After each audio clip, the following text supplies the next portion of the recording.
My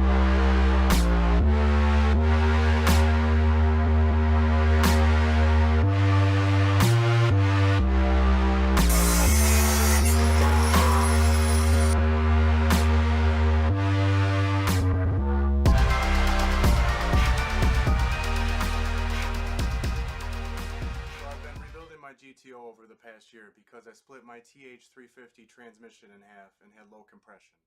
To see that video, please click the link above. Now the Junkyard Goat has a 4L80 transmission with a manual valve body, new piston rings, and a lot of other stuff. So stay tuned, please subscribe because I'm going to be starting up the LSX motor for the first time.